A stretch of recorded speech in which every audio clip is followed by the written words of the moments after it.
A True Martial World. Bab 111. Judul, Kamu Berhutang 10 Nyawa Padaku. Lian Chengyu tidak sabar lagi untuk naik ke atas panggung. Yiyun juga naik ke atas panggung. Dia menarik napas dalam-dalam dan dengan tegas berdiri 30 kaki jauhnya dari Lian Chengyu. Dia tidak menyangka bahwa pertempuran pertamanya akan melawan Lian Chengyu. Itu pasti pertempuran yang ditakdirkan. Ya, Yiyun sudah lama ingin melawan Lian Chengyu. Menggunakan tinjunya sendiri untuk memukulinya, seperti mata ganti mata. Pertempuran ini membuat Lian Chengyu, serta Yiyun, bersemangat. Dia telah menunggu terlalu lama untuk pertempuran ini. Setelah bertahan lama, hari ini adalah hari dia akan menyelesaikan semuanya. Sungguh tak terduga bahwa 1000 klan Zhang membantu Lian Chengyu. Aku ingin tahu apa yang terjadi antara Yiyun dan Lian Chengyu. Sepertinya Yiyun telah menikam Lian Chengyu dari belakang, jadi ada perseteruan besar di antara keduanya. Akan sangat bagus, keduanya berasal dari suku yang sama sehingga mereka saling mengenal dengan baik. Lian Chengyu pasti tidak akan bersikap mudah terhadap Yiyun. Orang-orang berdiskusi dengan perasaan puas. Mereka adalah orang-orang dari klan suku Tao, jadi melihat pertarungan internal antara anggota suku yang sama adalah hal yang menyenangkan. Selanjutnya, salah satunya adalah Yiyun.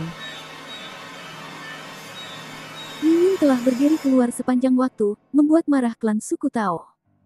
Ribuan klan Zhang. Aku punya pertanyaan, apakah aku bisa bertanya? Setelah berdiri di arena, Lian Chengyu tidak mengambil pose, tetapi mengajukan pertanyaan kepada Zhang Tan. Bicaralah, Zhang Tan menjawab. Ribuan klan Zhang, para kultivator harus berjuang sekuat tenaga dalam pertempuran, mengakibatkan cedera, cacat dan bahkan kematian. Karena kita melakukan pertarungan langsung, dalam pertempuran ini, jika seseorang mati atau cacat parah, apa yang akan terjadi? Ketika Lian Chengyu mengucapkan kata-kata itu, semua orang meneguknya sedikit. Tidak ada yang salah dengan kata-kata Lian Chengyu. Tidak mengherankan jika ada cedera dalam duel. Tapi dengan menanyakan ini, itu berarti dia telah memutuskan untuk melukai Yiyun selama pertempuran. Tapi dia takut dia akan menderita akibat dari Jin Longwei, jadi dia bertanya sejak awal. Selama Zhang Tan setuju, dia bisa membuat Yiyun menderita. Lian Chengyu ini benar-benar kejam. Zhang Tan sedikit mengernyit dan berkata dengan acuh tak acuh, ada banyak bahaya di alam liar yang luas. Seorang kultivator belajar seni bela diri untuk menghadapi pertempuran hidup dan mati. Selama latihan normal, baik itu mendemonstrasikan, latihan atau sparring, semuanya harus dilakukan dengan serius dan kamu harus berusaha sekuat tenaga. Kita menuntut agar setiap pertempuran diperlakukan seperti pertempuran nyata. Tidaklah mengherankan jika ada korban dalam pertempuran nyata. Selama yang lain tidak menyerah, kamu bisa terus menyerang. Jika kamu menyebabkan kematian, tindakan kamu tidak akan dimintai pertanggungjawaban. Kata-kata Zhang Tan menimbulkan keributan di antara kerumunan.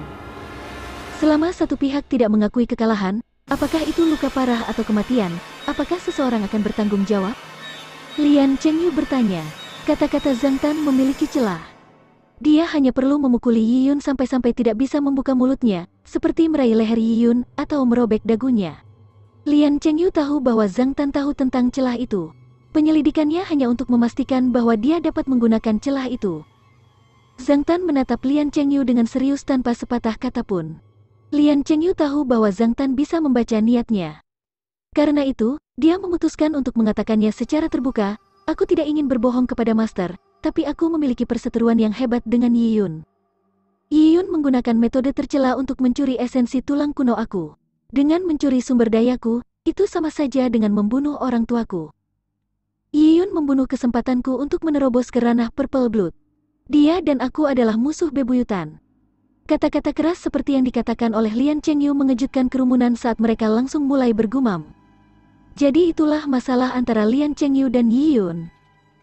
Yiyun telah memotong jalur kultivasi Lian Chengyu, tidak heran Lian Chengyu sangat membencinya. Jadi ternyata Yiyun adalah pencuri. Seseorang berkata secara pribadi. Bagi seorang budak yang mencuri barang tuannya, masuk akal bagi tuannya untuk membunuh budak itu. Selain itu budak itu mencuri esensi tulang kuno, jadi Lian Chengyu memiliki lebih banyak alasan untuk membunuh Yiyun. Itu benar, memotong jalan di depan adalah balas dendam yang besar. Bahkan jika Lian Chengyu membunuh Yiyun, Jin Longwei tidak akan mengatakan apapun.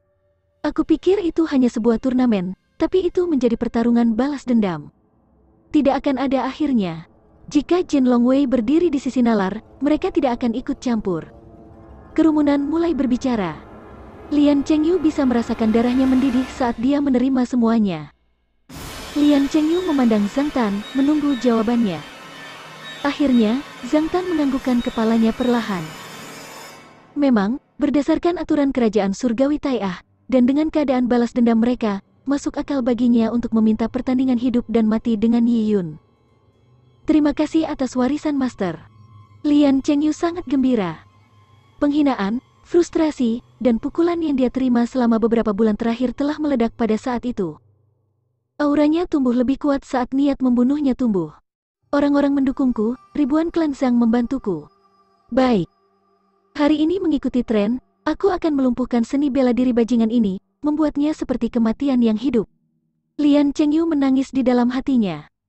Yi Yun menatap Lian Chengyu dengan acuh tak acuh. Orang-orang mulai membicarakan dia, menyalahkan dia.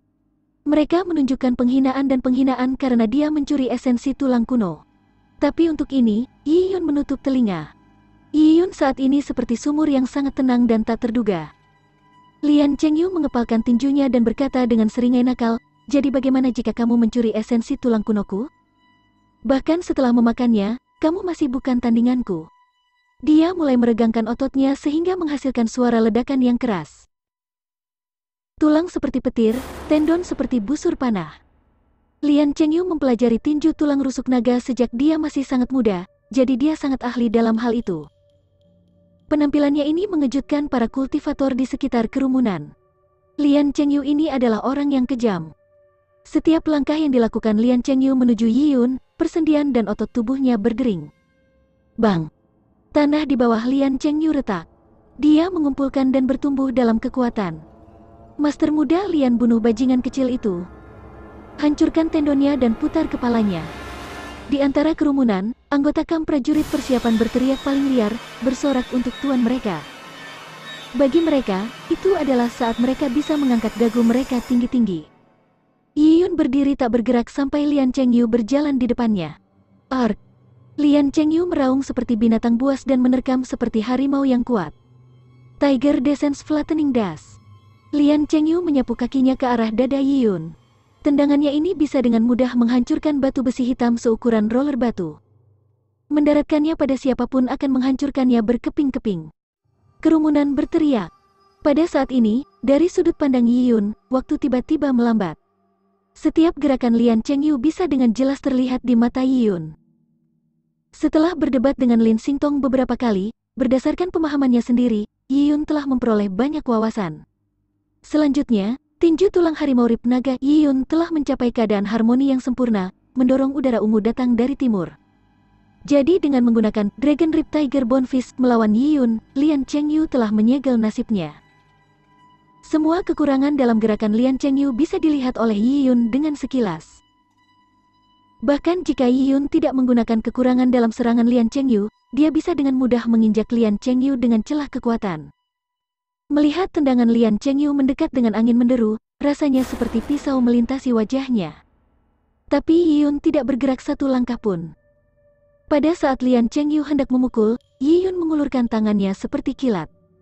Pah! Dengan suara ringan, tangan Yi Yun sudah memegangi pergelangan kaki Lian Chengyu. Tindakan penyerangan Lian Chengyu telah ditangkap oleh Yi Yun dan tiba-tiba dihentikan. Seolah-olah Lian Chengyu telah menabrak dinding perunggu dengan kecepatan tinggi. Apa? Lian Chengyu bisa merasakan kekuatan yang kuat terpancar dari kakinya, mengimbangi momentum pengisiannya. Kakinya menekuk saat dia merasakan tangan Yi Yun mencengkeramnya seperti penjepit logam. Itu sangat menyakitkan. Kamu. Lian Chengyu tertegun, dan kerumunan itu langsung terdiam. Tendangan kecepatan tinggi Lian Chengyu penuh dengan kekuatan, bagaimana seseorang bisa menangkapnya dengan tangannya? Selanjutnya Yi Yun tidak mundur satu langkah pun.